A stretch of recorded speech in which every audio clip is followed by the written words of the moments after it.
Bonsoir à tous. Tutoriel numéro 2 sur Airbnb, et le but de ce tutoriel justement c'est de continuer sur la partie graphique qu'on a fait la dernière fois, à savoir tout ce qui va être Explorer Airbnb, donc tout cet élément là avec dispose d'étiquettes, un élément à gauche, un élément blanc à droite et logement, expérience, aventure, restaurant, qui amène en fait sur des éléments de tri, mais ça on le verra juste après. Et en dessous on va rajouter la vidéo. Le but c'est que ce tutoriel soit un peu plus court, puisqu'on se concentre uniquement sur la partie graphique finalement du site. Ok, donc on va revenir sur Bubble. On va partir du principe que vous avez déjà effectué le premier tutoriel, c'est-à-dire que vous avez créé tous les éléments, à savoir l'image et le bloc. Ok, donc ça c'est tout bon. Maintenant, ce qu'on va faire, c'est qu'on va commencer à copier-coller Explorer Airbnb, donc la partie textuelle tout simplement, pour faire cette deuxième section. Alors on va commencer maintenant. On va commencer à prendre un texte et on va l'importer directement ici. Je dois avoir déjà un élément. Non, c'est bon. Donc ici, je vais poser mon élément juste en dessous. Je vais essayer de l'aligner un petit peu avec le truc du haut. Est-ce que sur Airbnb, il est aligné? Voilà, il est bien aligné, donc on va essayer de faire un post qui est la même chose. Ok, donc ici, Explorer Airbnb. On va prendre un peu le H1, le H2, on va voir. Ouais, H2 ce sera bien. Voilà, Explorer Airbnb, c'est pareil, c'est nickel. Et ensuite, on va créer l'étiquette. Donc pour créer l'étiquette, en fait, on voit que c'est une étiquette avec une ombre, avec l'image à gauche et avec un ombrage tout autour, et on va dire allez, 2 tiers sur l'étiquette, enfin 2 tiers de blanc et 1 tiers de l'image. Donc je vais voir si je peux récupérer, pour vous donner un peu le même effet. Est-ce que je peux récupérer l'image direct? Ce sera encore plus criant. Ouais, je crois que je peux le faire, ouais, effectivement, on va même pas s'embêter à choper une image au hasard. On va le faire la base, on va la piquer, on va aller encore plus vite. Pareil pour la vidéo, je vais trop le maquiller. Voilà, je vais récupérer l'image.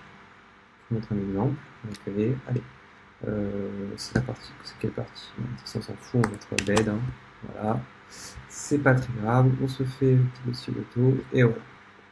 Donc là, j'ai récupéré un fichier, et je vais l'utiliser comme image. Donc déjà de base, ce que je vais faire, c'est que je vais poser un groupe, parce que c'est quelque chose que je vais pouvoir mettre, dans lequel je vais pouvoir mettre d'autres éléments à l'intérieur. Donc je pose mon élément, vous voyez, en plus j'ai déjà long, donc ça va être très calé à faire. Hop, vous voyez, l'élément là il n'est pas assez rond. Là, quand même. Si on regarde un peu à côté, il y a un élément qui est quand même vachement rond. Donc pour ça, on va modifier la propriété qui s'appelle roundness, comme son nom l'indique tout simplement. Et pour ça, je vais être obligé d'enlever, donc soit effectivement je vais faire un copier-coller, soit je crée carrément un nouveau style qui va me permettre à chaque fois d'avoir une étiquette de ce type-là, d'avoir toujours la même roundness, la même ombre, et tous les éléments similaires. Donc là, pour le coup, je vais faire juste Edit Style, et je vais avoir un élément, soit je modifie l'élément actuel, ça m'intéresse pas trop, je vais créer un élément supplémentaire, et je vais appeler étiquette round. Voilà, aucune inspiration, mais au moins, voilà, ça sera fonctionnel. Voilà, vous voyez, ça a pris sa forme de base, et j'ai juste à le modifier. Donc ce que je vais faire, c'est que je vais lui dire roundness 10. Bon là, clairement, on va pas voir grand chose. Par contre, ce que je vais faire, c'est que je vais rajouter l'outset, donc le shadow outset, c'est-à-dire l'ombre, comme on a vu sur le précédent tuto. Et je vais mettre un radius à 30, soyez assez costaud. Et sauf que je vais l'alléger à fond, je vais mettre à 30. Ouais, donc 30, ça m'a l'air bien. Donc 30, vous voyez, j'ai quelque chose quand même qui est assez proche. Si on regarde en preview par rapport à ça, on se le met en tête. Hey, un peu forcé, franchement c'est un peu forcé, mais c'est pas déconnant. Par contre j'ai l'impression que c'est... Ouais, c'est pas... Ouais, allez, si c'est proche, je mettrai à 12, ouais. Donc ok, donc je reviens ici, j'ai juste à modifier, je mets franchement un peu moins, un peu plus quand même. Par contre je vais peut-être un peu renforcer, non? Ouais, ouais. Allez, j'hésite. Par contre, on va mettre là, on est bien vénère. On va voir ce qui se passe. Ouais, franchement, on est plus proche là, hein. J'ai l'impression qu'on est bien. Allez. Ouais, franchement, on est presque bien. Allez, bon, je vais juste faire une dernière modification parce que ça me perturbe, je suis un peu maniaque. Voilà, on fait la modification, on la met à 10, et voilà. Donc là, on a un truc à peu près ressemblant. Maintenant, ce qu'il faut, c'est qu'on a l'élément à gauche. Donc ici, on a l'élément à gauche et le logement à droite. Donc je vais directement placer l'élément, ouais, c'est parfait. Par contre, j'ai un petit truc, vous avez vu? J'ai un petit edit me. Je pense que j'ai laissé j'ai laissé un truc quelque part. Donc, si j'ai un texte qui s'est perdu, pas de souci. Je peux le retrouver directement ici. Sauf que je pense que c'est un élément. Voilà, d'accord. Vous voyez, j'ai un texte en bas. Voilà, c'est bon. Normalement, ça doit être réparé. Donc, j'ai mon élément. Blanc sur fond blanc. Ça, c'est parfait. Voilà, ça arrive. Et donc, maintenant, je vais caler mon image. Donc, pour ça, je peux utiliser l'élément image. Donc, je vais remonter ici. Je cale mon image. Je fais attention à la taille parce que du coup, Bubble a un système où en fait, si l'élément est plus grand, même si vous le posez à l'intérieur, il va se décaler forcément. Donc, vous devez forcément avoir un élément plus petit. C'est un peu le truc chiant. Vous décalez votre élément et l'intégrer à l'intérieur. Et vous le voyez quand en fait vous avez les éléments rouges autour. Là, vous le voyez. Et une fois que c'est posé à l'intérieur, là, effectivement, ça marchera de concert. Si vous dépassez, ça ne fonctionnera pas. Donc, je vais uploader mon élément. Auto, embed. Et voilà, j'ai mon élément. Directement inséré dedans, qui se met aux propriétés. Donc attention, hein, si vous déformez, l'élément va prendre les propriétés en fonction, donc je vous conseille quand même de bien faire attention aux propriétés, enfin aux proportions, pardon. Donc là, si j'ai besoin de ne pas le faire dépasser, oui, je le fais dépasser, c'est mort. Donc je vous conseille qu'une fois il est à l'intérieur, c'est d'utiliser les flèches de votre clavier, et de le décaler au fur et à mesure pour que ce soit à bonne hauteur. Donc une fois que j'ai ça, je vais le décaler correctement. Et là, vous apercevez que je ne suis pas forcément un tiers, donc vu que j'ai ce système de cadrage autour de grille, ben, je vais m'aider en fait, je vais mettre nickel à la moitié, et ça va très bien se passer. Vous voyez, là c'est parfait. Et ensuite, je vais récupérer l'élément logement. Logement, pas l'élément. Donc, je prends le texte, je le mets ici, je tape logement, et je vais me caler sur, voilà, pareil, hein. Vous voyez, la police qui est un peu trop petite, c'est un petit peu chiant. Hop, et voilà, c'est bon. Ça, il faut vraiment faire attention parce que c'est le truc qu'on oublie facilement et on se retrouve un petit peu piégé au bout d'un moment. Donc si je le mets en H5, c'est un poil petit, je vais le mettre en H4. Voilà, H4 c'est bien. Si j'ai besoin, je peux l'avoir comme ça, c'est très bien. Et est-ce que ça ressemble un petit peu? Est-ce qu'on est bon? Et voilà, ça ressemble quand même pas mal. Là c'est proche, ouais. Le logement est un poil plus léger. Je force un peu, c'est vrai. Je vais peut-être le mettre en... Pas le mettre en... Je vais changer de style en fait. Je vais enlever la majuscule. Est-ce que je peux modifier ça? Je n'ai pas accès en fait à plus de paramètres que ça, donc tant pis, je vais le laisser en majuscule, enfin je vais le laisser en gras, tant pis. Voilà. Donc maintenant ce que je vais faire en fait, c'est que maintenant que j'ai la même chose à faire avec logement, expérience, aventure et restaurant, bah, en fait j'ai juste à dupliquer la chose, hein. Tout simplement, je le mets ici. J'essaie de bien copier tous mes éléments à la fois, sinon ce sera facile, et je le fais 4 fois. Là, ce qui va se passer, c'est que forcément la taille va me manquer, bah, tout simplement parce que je n'ai pas le même ratio entre mon écran et cet écran-là. Et c'est ça qui va être extrêmement pénible à gérer sous Bubble quand vous avez des éléments de ce type-là. Autre point aussi, on s'aperçoit que mes éléments ici ne sont pas correctement gérés puisque je n'ai pas l'élément que je veux, c'est-à-dire que mon bord il est carré au lieu d'être rond comme on a sur Airbnb. Donc ça, c'est un truc qui se règle facilement et surtout sur des côtés. C'est que vous vous retrouvez ici. Et donc, dans les options, vous pouvez modifier à gauche l'élément. Donc là, vous avez le standard image. Si vous avez besoin de le modifier, vous allez ici, vous mettez un style vide. Donc j'ai un style vide, j'ai accès aux nouvelles propriétés et je vais pouvoir faire une modification sur les bords, c'est-à-dire que je peux accéder aux bords que je souhaite en activant l'option Define each border independently.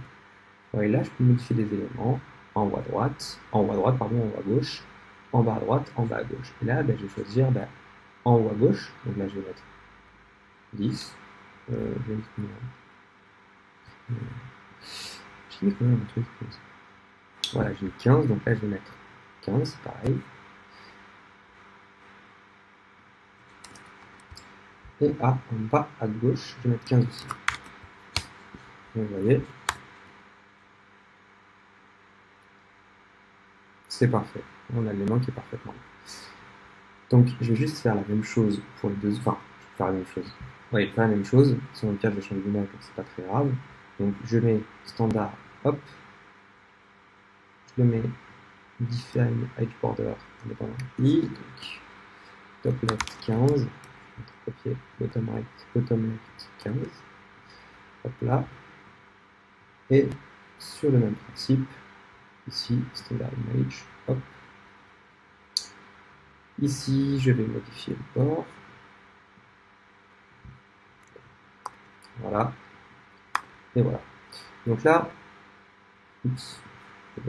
pardon, bottom left. Et voilà, là on est bon. Donc là on est parfait, sauf que le problème, bon, outre que c'est pas la bonne image, mais ça, en plus on s'en carte pour l'instant, c'est que l'élément n'est pas correctement placé, puisque j'ai des éléments que je peux pouvoir placer à droite. Donc là je vais le décaler, et jusqu'à pouvoir placer mon troisième élément. Et vous voyez, là je vais être bloqué. Donc à ce moment-là, comment je fais? Et en fait, je peux modifier les propriétés de ma page en fonction, pour avoir une page qui est plus large, et pouvoir incorporer plus d'éléments à l'intérieur de ma page. Donc ce qui va se passer, c'est que je vais modifier directement la page. Au lieu d'être sur du 1200, je vais vérifier les autres propriétés. Vous voyez, Airbnb est quand même sur une page qui est pas mal plus large, donc au lieu d'être sur 1200, je vais voir ma page sur quelque chose de plus grand comme 1600. Donc vous voyez, là je vais gagner des éléments, une taille en plus, et donc je vais pouvoir allonger beaucoup plus et avoir plus de place tout simplement. La seule chose à faire attention, c'est que du coup je dois scroller et je dois faire attention en permanence à ce que je suis en train de regarder. Parce que sinon je risque de louper une partie de l'écran. Donc là ici, je vous conseille de modifier les éléments directement ici. Comme ça vous avez l'élément qui est beaucoup plus large et vous avez la façon de vous placer de manière bien plus à l'aise. Là c'est pareil, je vais décaler mes éléments pour être calé avec mon élément central, donc Explorer Airbnb. Et là, si je rafraîchis un peu ma page, on va percevoir que certes, je suis un peu plus large, mais je ne vais pas être centré. Là, je vais légèrement décaler à gauche. Ce qui va se passer, c'est que je vais chercher à avoir un écartement. Vous voyez déjà, de 1, mon écartement n'est pas correct. Et en plus, le but, c'est que ça prenne toute la largeur. Donc, ce que je vais faire, c'est que je vais me recaler ici. Et en fait, ce qui va se passer, c'est que de 1, je vais déjà étirer mon élément pour être sur un aspect de la taille. Donc déjà, je vais essayer de les aligner correctement. Ici, dans Arrange, vous avez des options d'alignement, top, pour que ce soit tous alignés sur la même ligne. Mais je vais chercher aussi à les distribuer horizontalement, c'est-à-dire les répartir correctement. Et donc là, il va prendre en considération la première position de l'élément et la dernière position du dernier élément. Et si je me distribue, il me fait automatiquement la séparation nécessaire. Donc ça, c'est parfait. Donc je vais vérifier ici comment ça se passe. Voilà. Là, je suis beaucoup mieux, je ressemble beaucoup plus à Airbnb dans sa construction. La seule vraie différence, c'est que les éléments sont plus longs. Donc ce que je vais faire, c'est que j'aurai juste, à partir de ça, j'aurai juste besoin d'écarter la taille. Et on va dire, je vais dire, allez, on va écarter ça à peu près 340, ça me paraît pas mal. 340, 340, 340 et 340. Et je vais être légèrement décalé, il faudra que je fasse gaffe à ça. Et ce qui est bien, c'est que si je me mets correctement sur ça en respectant la droite et la gauche, et je vais juste décaler d'un chouille, avec, vous voyez, j'ai un élément à gauche, un bout de grille et une grille, enfin une colonne complète, et un bout de colonne et un élément complet. Et là, je vais être centré par rapport à mon élément. Je rafraîchis la page. Ça parfois là. Ça peut prendre un peu de temps, voilà, c'est bon. Et voilà, je suis parfaitement aligné, j'ai tous mes éléments correctement. J'ai juste à les renommer correctement. Donc, expérience, aventure.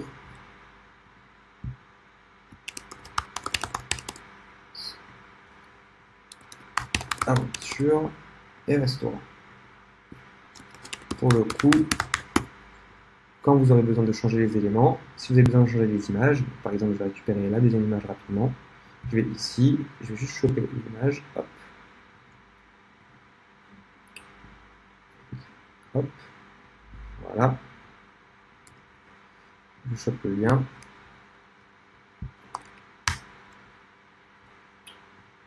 Aïe, voilà. J'ai laissé traîner. Donc je récupère l'image. Je l'enregistre. Expérience. J'ai juste à la caler ici. Et plutôt que m'embêter par rapport au format à la taille, j'ai juste à la changer. Expérience. Et voilà, c'est directement fait et c'est parfait, ça s'adapte parfaitement. Pour le coup, j'ai même pas besoin de modifier des éléments, de la cropper. Mais bon, si j'avais besoin, je pourrais la changer aussi. Aussi, très particulier que propose Bubble et qui est plutôt agréable, c'est que par exemple, là je suis dans Aventure et Bubble va me proposer automatiquement des images libres de droit et ça c'est quand même vachement la fête. Ici, j'ai pas l'inspiration, je clique dessus, j'importe. Il me calibre l'image, il me l'importe, et poum, il me fait l'image. Malheureusement, il faut juste faire attention, c'est que là, pour le coup, je te mets sur une image plus grande que large, plus haute que large, donc ça va pourrir mon ratio. Donc là, vous voyez, en faisant un petit contrôle, il m'a remis l'image correctement et c'est parfait. Donc ça, c'est nickel. Au restaurant, je ferai pareil tout à l'heure. Pour l'instant, c'est pas le plus important.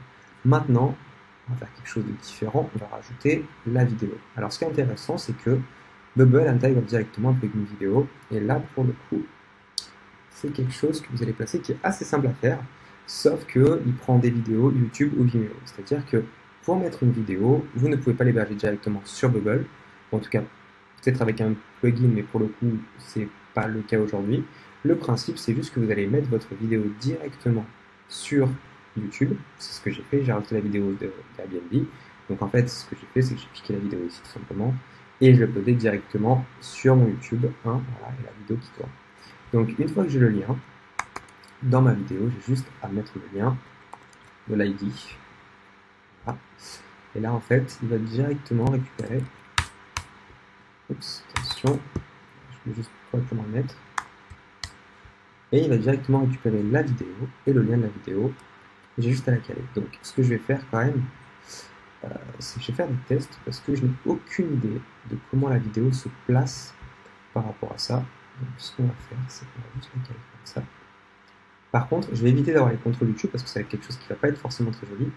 Donc, directement, la vidéo va se play automatiquement. Et là, normalement, ça ne devrait pas avoir de problématique, elle devrait se lancer. Logiquement, quand la page est chargée, tout simplement, elle se lance. Et là, pour le coup, voilà, là, j'ai ma petite bug. Donc ça, pour le coup, c'est un problème que j'ai déjà eu. Et là, il me semble qu'il suffit de primer l'URL. Là, logiquement, ça devrait marcher. On va vérifier ça tout de suite. Hop. On va voir si ça fonctionne un peu mieux. Non, ça va déconner de la même façon. Donc ça, je vais voir un truc. Je vais voir si j'ai juste à choper l'URL. Est-ce qu'avec la limite ça fonctionne? Ouais. Je sais, pardon. Alors j'ai fait une petite erreur, autant pour moi. Quand vous faites votre vidéo, surtout pensez bien à la mettre en pas privé, mais juste non répertorié. Sinon vous risquez de la faire un petit peu déconner. Là, logiquement, je vais peut-être un caractère spécifique. Je vais juste voir.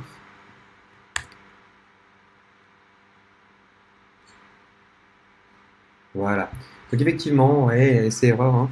Donc tout simplement, en fait, j'ai fait la connerie de laisser ma vidéo en privé. Et du coup, ça marche beaucoup moins bien. Donc pensez, si vous faites la vidéo, si vous avez une vidéo spécifique, pensez à importer une vidéo avec un élément en non répertorié. Ça fonctionnera beaucoup mieux. Même principe, attention taille. Forcément, j'ai une vidéo, donc j'ai un élément plus large que long. Donc là, il faut que je réouvre ma vidéo un peu plus haute. Normalement, j'aurai une vidéo un peu plus correcte. Si j'ai besoin, au pire, ce que je fais, c'est que je peux récupérer aussi la taille réelle de la vidéo. Et ça, c'est très simple. Très souvent, des plugins le font, des plugins de règles qui vous aident à vous calibrer. Ce que je fais très souvent, c'est d'utiliser justement uniquement le truc de Mac. Et en fait, ici, je m'aperçois que j'ai une taille à peu près de 480 pixels. Donc, ce qu'il faut, c'est que juste ici, je règle sur, vous voyez, 480 pixels. Et ma taille, logiquement, devrait être parfaite. Après, le truc un poil chiant, c'est que j'ai les contrôles de ma vidéo, mais ça, bon, pour le coup, c'est pas très grave. Pour l'exemple, ça fonctionnera au moins. Donc voilà, la vidéo, elle est presque calibrée parfaitement, donc elle est sur la gauche, la droite, mais c'est pas très grave.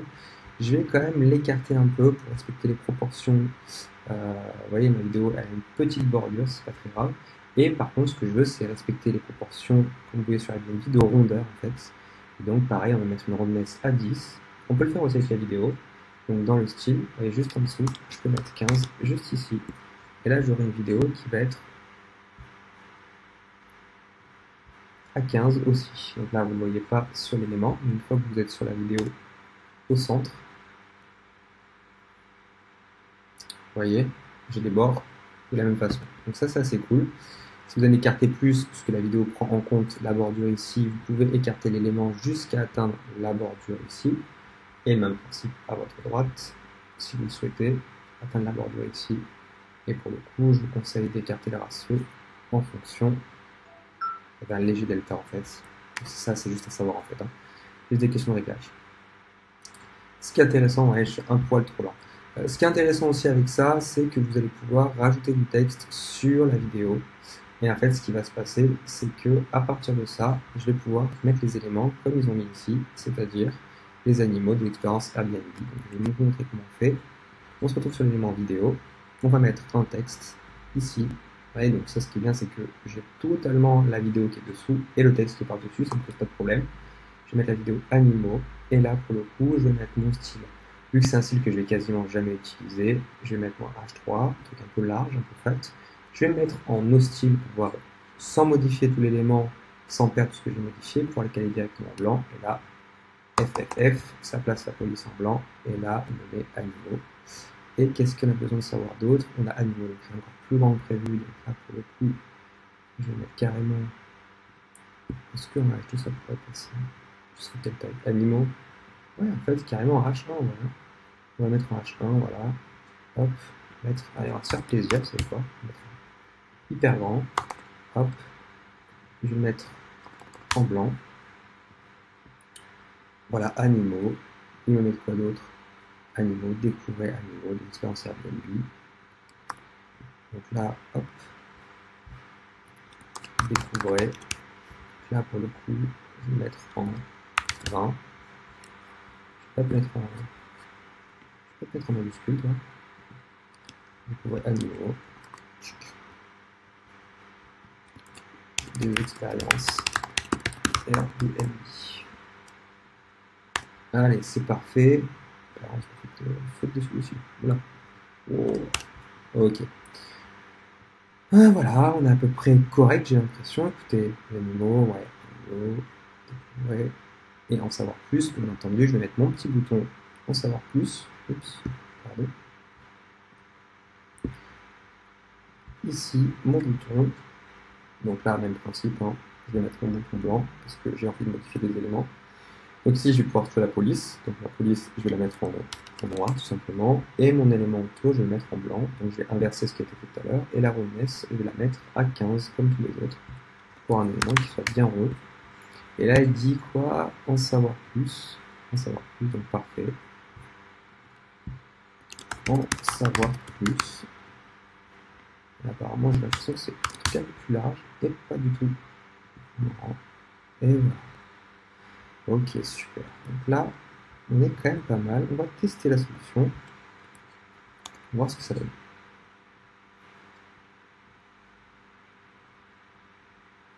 Et à part un petit peu le contrôle, donc ça c'est un petit peu le plugin, et je vous montre qu'il y a d'autres plugins, là ici je touche pas. On est quand même assez proche de l'original. Hein. On est pas mal, là on est plus ou moins aligné, ça sera corrigé. On a notre petit formulaire de base, on a nos éléments, et juste ici, on est sur le formulaire classique. Super, bon bah là je pense qu'on a fini à peu près le tutoriel numéro 2. La prochaine fois on va commencer à attaquer le lourd, le dur, c'est-à-dire qu'on va aller attaquer le côté, ce qu'on appelle les repeating groups, c'est-à-dire les éléments que vous allez voir juste ici, et du coup les éléments de contrôle, c'est-à-dire qu'est-ce qui se passe quand je clique sur une expérience, sur un bâtiment et toutes les animations derrière. Voilà.